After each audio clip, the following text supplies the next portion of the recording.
இன்னைக்கு நம்ம உளுந்து சாதம் எப்படி செய்யலாம்னு பார்க்கலாம். ஒரு கப் அரிசிக்கு 3/4 கப் உடைச்ச கருப்பு உளுந்து எடுத்துக்கணும்.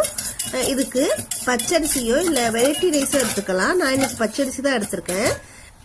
ரெண்டையும் தனித்தனியா வறுத்து வச்சுக்கணும். இது 1 நிமிஷம் வறுத்தாலே போதும். லைட்டா தான் கலர் சேஞ்ச் ஆகணும். கண்டிப்பா இந்த சாப்பாடை மந்த்லி பீரியட்ஸ் நேரத்துல ஒரு நாள் செஞ்சிடுவேன். இதை நான் இங்க ஏன் ஷேர் பண்ணியிருக்கேன்னா, எனக்கு 50 சப்ஸ்கிரைபர்ஸ் கிடைச்சிருக்கீங்க. அவங்க எல்லாருக்காமே ஏதாவது யூஸ்ஃபுல்லா செஞ்சு காட்டணும்ன்றதுக்காக தான் இதை செஞ்சு காட்டியிருக்கேன்.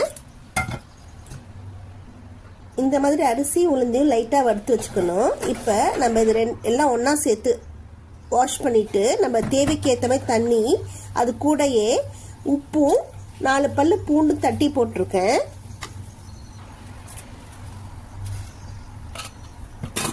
இதுக்கு நம்ம 2-3 விசில் விட்டாலே போதும்.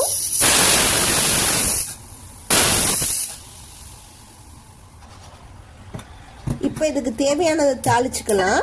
இதுக்கு நல்லெண்ணெய் ஊத்தியோ இல்ல நெய் ஊத்தியோ நம்ம செஞ்சுக்கலாம். ஆனா நான் இன்னைக்கு நல்லெண்ணெய் தான் சேர்த்திருக்கேன். நல்லெண்ணெய் கூட கடுகோ இல்ல எள்ளோ சேர்த்துக்கிட்டு ஜீரகம், வெங்காயம், 2 பல்லு பூண்டு, பட்டை மிளகாய் சேர்த்து தாளிச்சுட்டு இதுல பெருங்காயத்தூளும் சேர்த்துக்கணும்.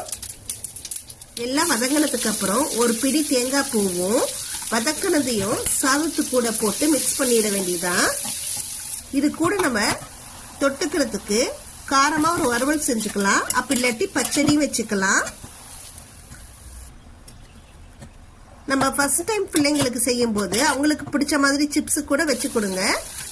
இந்த வீடியோ உங்களுக்கு எல்லாருக்கும் பிடிச்சிருக்கும்னு நினைக்கிறேன். பிடிச்சிருந்தா சப்ஸ்கிரைப் பண்ணுங்க, லைக் பண்ணுங்க, ஷேர் பண்ணுங்க.